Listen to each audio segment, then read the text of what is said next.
அதிகாரிலே அரணான கோட்டை. 7 விதங்களில் நமக்கு அவர் அரணான கோட்டையாக இருப்பார் என்றதான காரியங்களை குறித்து நாம் தியானித்துக் கொண்டிருக்கிறோம். தொடர்ந்து நீங்கள் செய்தியோடு இணைந்திருங்கள். முடிவிலே நான் உங்களுக்காக ஜெபிக்கிறேன். எங்க சொல்லுது? எக்ஸோடஸ் 14:14. இப்ப வாசிக்க வேண்டாம். ஓகே, அப்ப கர்த்தர் என்ன சொல்கிறாரு? நான் என்ன செய்கிறேன், நீங்க நின்னு பாருங்க அப்படின்னு சொல்றாரு. எப்படி சொல்றாரு? கொஞ்சம் வெயிட் பண்ணு, நான் காமிக்கிறேன் பாரு ஏன் விளையாட்ட, அப்படியே வெயிட் பண்ணு, கொஞ்சம் நின்னு பாரு அப்படின்னு சொல்றாரு. அதுதான் இதனுடைய அர்த்தம். நீங்கள் என்ன செய்யணுமா? தரித்து நின்று கர்த்தர் உங்களுக்கு செய்யும் ரட்சிப்பை பாருங்கள். ஆமென். இங்கிலீஷ்ல stand still, don't act anything, don't react, stand still, that the Lord is going to show you his salvation for you. Amen. உங்களுக்கு அவர் ரட்சிப்பை வெளிப்படுத்த போகிறார். உங்களுக்கு ரட்சிப்பை அவர் காண்பிக்க போகிறார். நீங்க என்ன செய்யணும்? நீங்க பேசாம இருங்க. அடுத்தது, do not fear or be dismayed, tomorrow go out against them. பயப்படாதீங்கன்னு சொன்னீங்க, நல்ல விஷயம். நின்று பாருங்கன்னு சொன்னீங்க, நல்ல விஷயம். இப்போ புறப்படுங்க, போங்க. நாங்கள் போக மாட்டோம்ல, எங்களுக்கு தான் பயம் வந்துருக்குதுல்ல. ஆண்டு சொல்றாரு, நான் உங்க கூட இருக்கிறேன்னு சொல்றாரு. ஒரு ஆளையா சொல்லுங்க.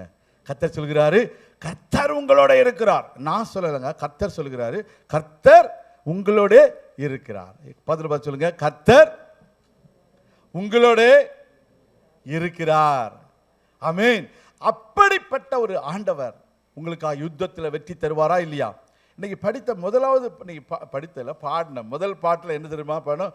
பார்வோனை வென்றவரை துதிப்போம், எகிப்தியரை வென்றவரை துதிப்போம். 1000 பார்வோன்கள் வந்தாலும் எகிப்தியர் வந்தாலும் பாடல் பாடி முன்னேறிடுவோம். அதே அதிகாரத்தில் 22வது வசனம் சொல்லுது, அவர்கள் பாடி துதி செய்ய தொடங்கின பொழுது பதிவிருந்த அம்மோன் புத்திரரையும் மோவாபியரையும் சேயீர் மலை தேசத்தாரையும் ஒருவருக்கு விரோதமாக ஒருவரை கர்த்தர் எழும்ப பண்ணினதினால் அவர்கள் வெட்டுண்டு விழுந்தார்கள். அல்லேலூயா. விசுவாசிகள் அல்லேலூயா சொல்லுங்க. யார் உங்களுக்கு எதிராக வந்தார்களோ அந்த மூன்று கண்ட்ரியில் உள்ள ராஜாக்களும் கர்த்தர் நினைச்சாரு. And they were defeated because they fought each other. English வாசிக்கணும்.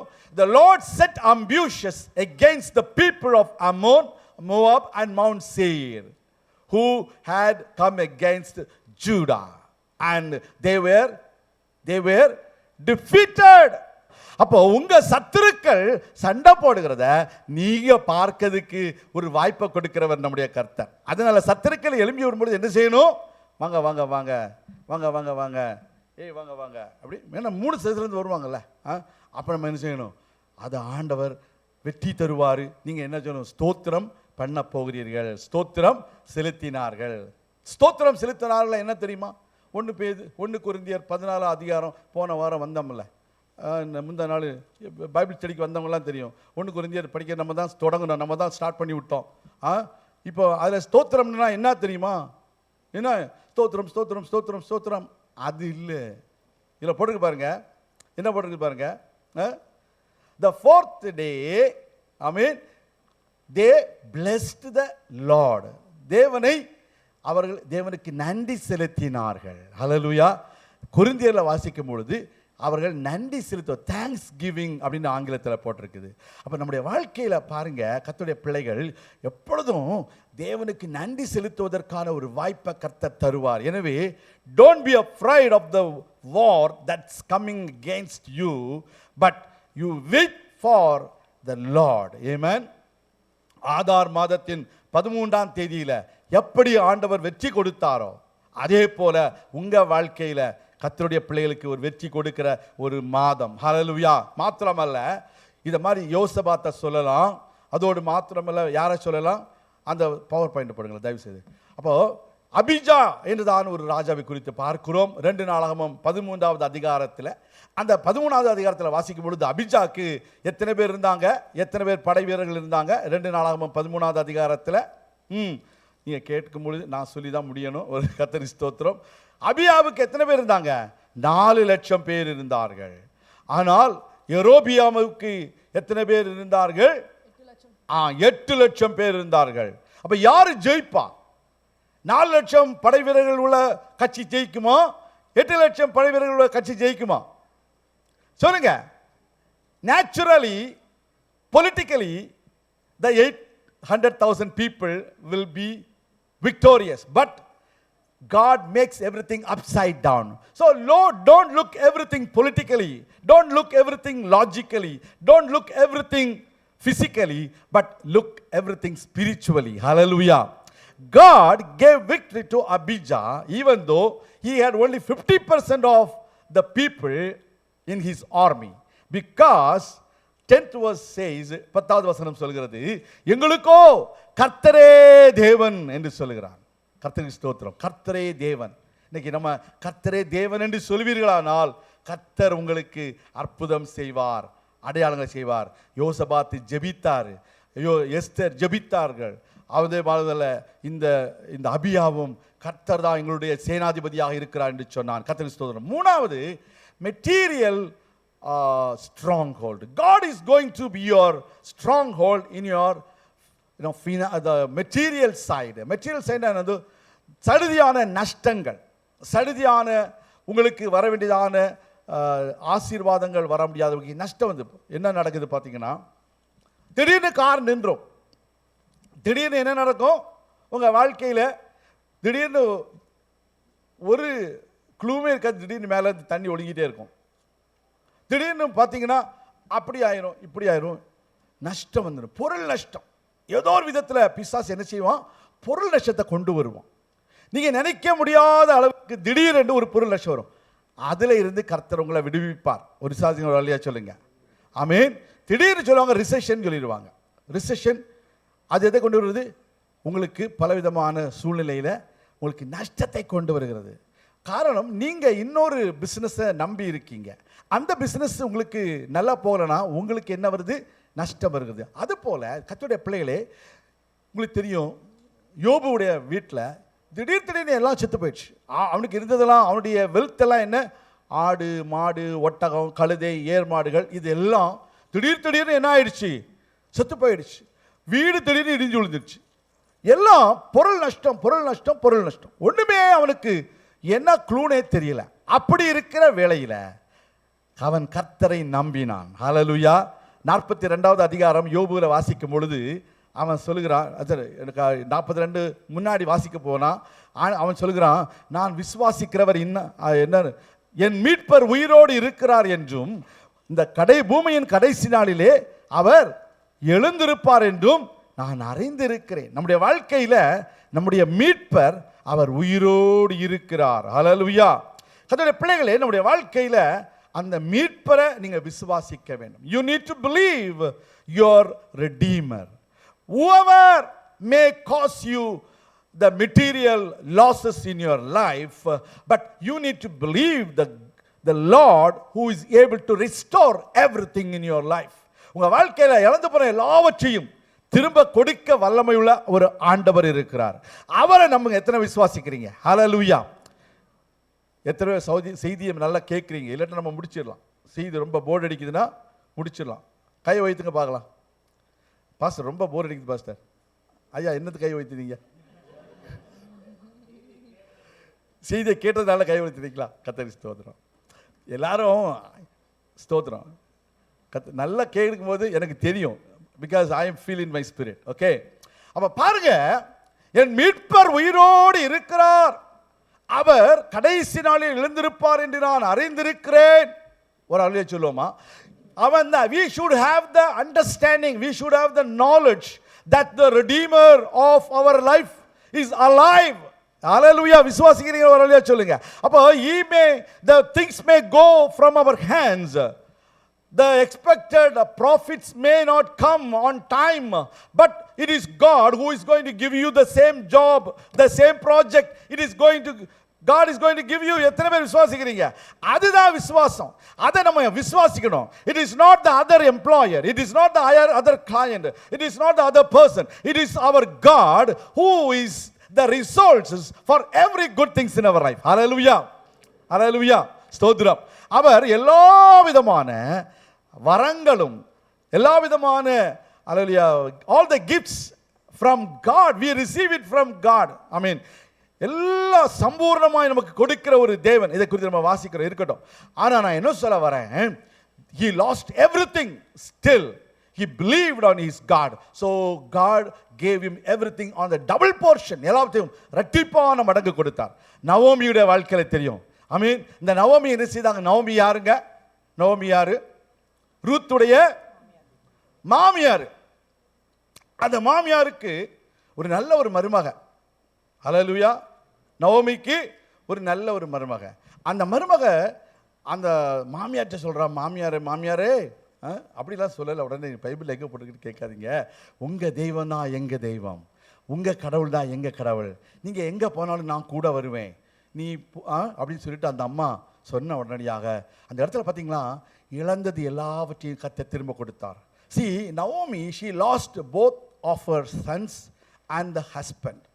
You see, in the initial stage, when there was a famine in Bethel, they didn't ask God whether they should go to Moab.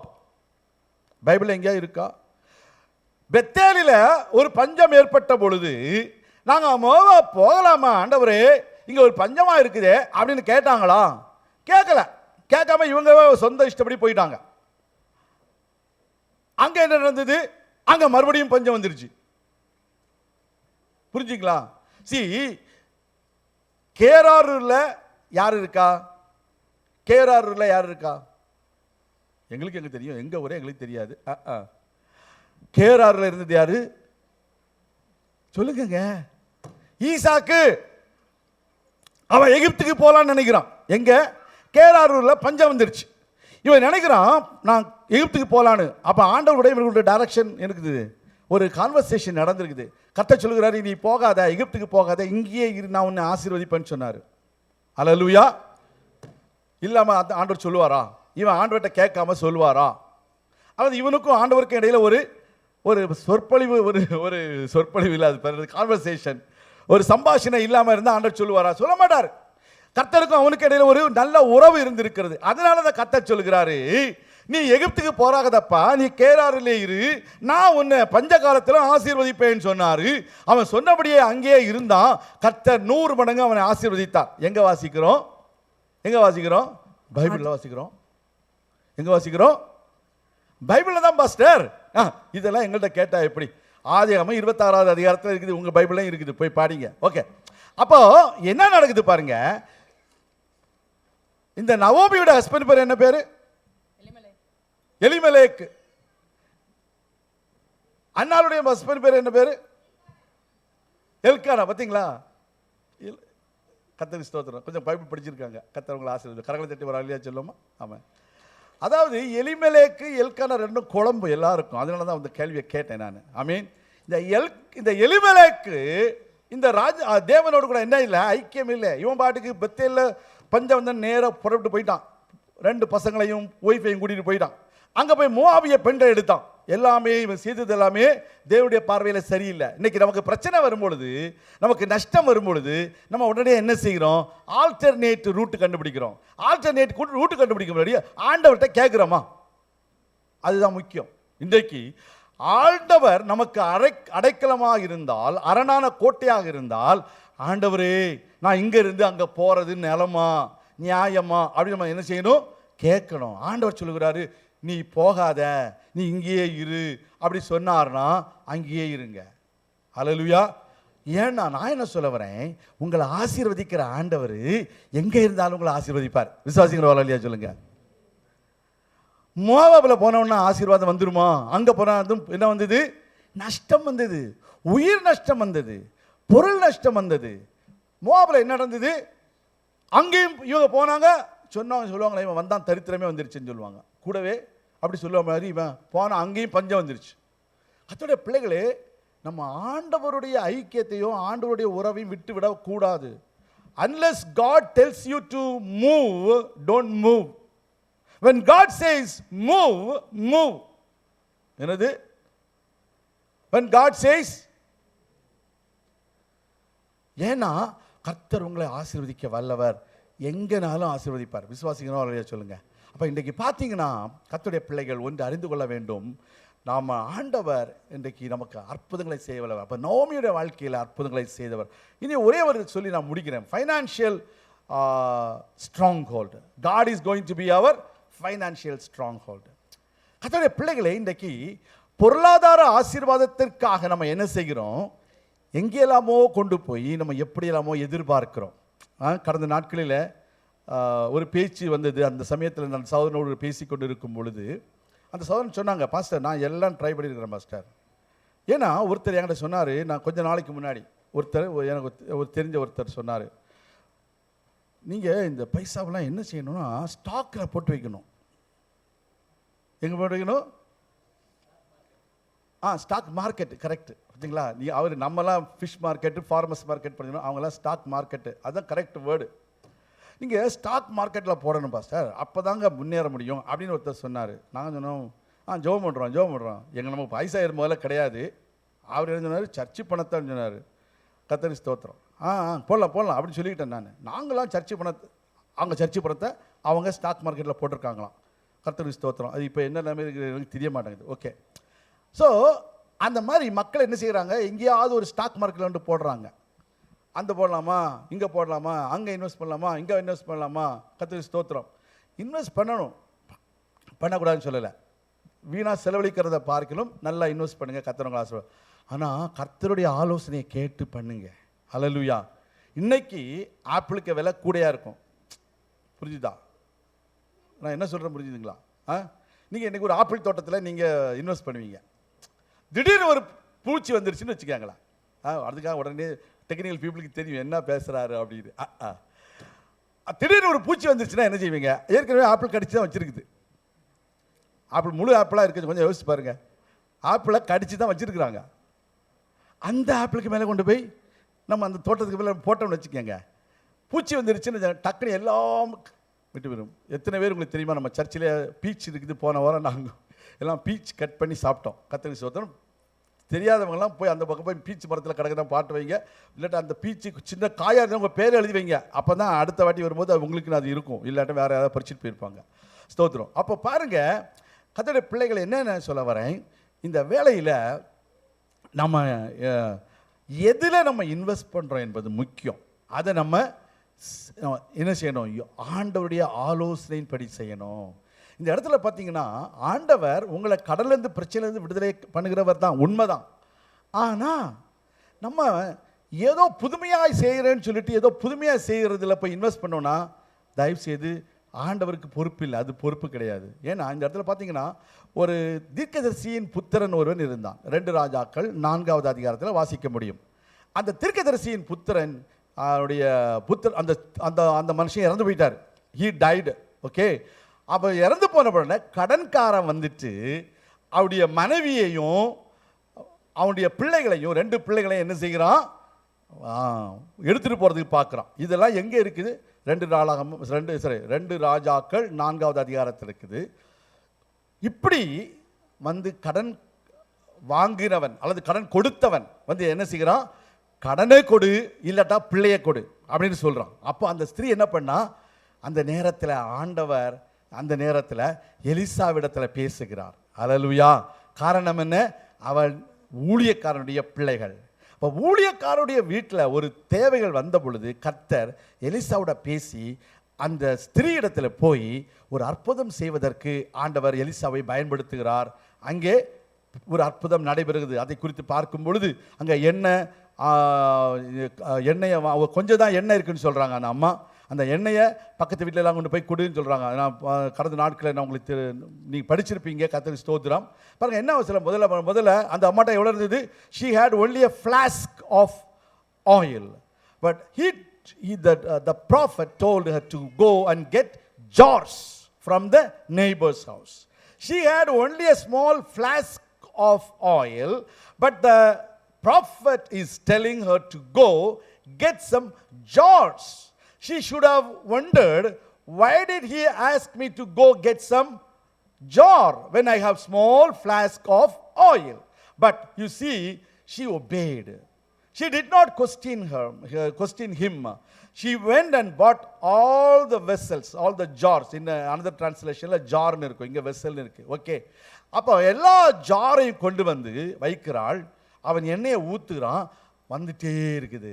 எப்படி தமிழில் சொல்லுவாங்க, அமுத சுரபின்னு சொல்லுவாங்க. அதே மாதிரி வந்துட்டே இருக்குதுன்னு சொல்கிறாங்க. கர்த்தருடைய பிள்ளைகளே, உங்களுடைய எண்ணத்திற்கு மேலாக உங்களுக்கு அற்புதம் செய்து உங்கள் சின்ன பிஸ்னஸையும் பெரிதாக மாற்றி அற்புதம் செய்ய முடியும். கர்த்தருக்கு ஸ்தோத்திரம். அதுதான் இந்த ஸ்திரீயுடைய வாழ்க்கையில் ஆண்டவர் செய்தார். ஆமென். இதுதான் ஆண்டவர் உங்க வாழ்க்கையிலும் செய்ய வல்லவர். அதோடு மாத்திரமல்ல, இந்த கடன்காரனும் இந்த கடனே வேண்டான்னு சொல்லி அதை ரைட் ஆஃப் பண்றதுக்கும் கர்த்தர் செய்ய முடியும். விசுவாசிக்கிறீங்களா?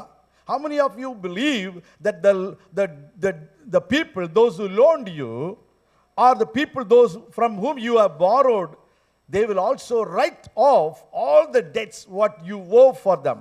நெகேமியா 5ஆம் அதிகாரத்தில் நாம் வாசிக்கும் பொழுது, நெகேமியா சாப்டர் 5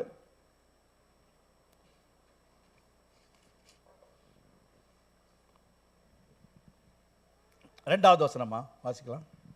அது என்னவென்றால் அவர்களில் சிலர் நாங்கள் எங்கள் குமாரரோடும் எங்கள் குமாரத்திகளோடும் அநேகரானபடியால், பெரிய ஃபேமிலிங்க, சாப்பிட்டு பிழைக்கும்படிக்கு நாங்கள் தானியத்தை கடனாக வாங்கினோம்.